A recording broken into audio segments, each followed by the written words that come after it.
Fox Business anchor Dagan McDowell in for Gretchen Carlson tonight, and Fox News analyst Margaret Hoover, author of the big new book, American Individualism. So, Hoover, it's interesting because Christine O'Donnell believes that the establishment Republicans, led by Karl Rove, really destroyed her campaign. Do you see it that way? No, not at all. In fact, she was genuine. The lesson, you talked about the lessons. She said the worst thing that she did was that ad. I think the real lesson from the 2010 Senate races, it's Christine O'Donnell's Sharon Angle, is that the Tea Party nominated people that couldn't get elected in the general election because they simply didn't represent the majority of their state. And that was the lesson wasn't anything she did. She just wasn't a candidate that was, A, credible.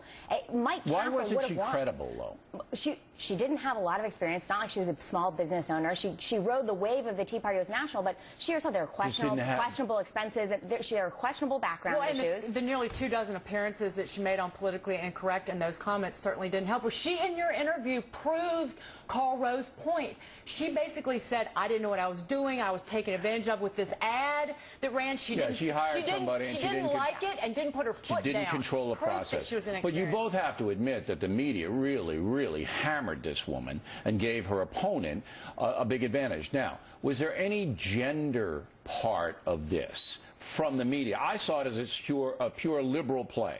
Conservative woman, liberals don't like her. You see it with Palin, you see it with Bachmann, you see it with O'Donnell. That's what I thought it was. Well, I think in our politics today, because there are so few women in politics, women do get treated differently than men. We've seen it with Michelle Bachmann and her head. However, it cuts both ways. Conservative women get treated differently. It can be used to their advantage, and it can cut against them. It can go both ways. I think the criticisms of Christine O'Donnell were not gender-based. They were based on her own missteps. And what do you say, gender-based? Absolutely not. Had nothing to do with her being a woman. Had everything to do with her being a conservative. The left took her out. Okay.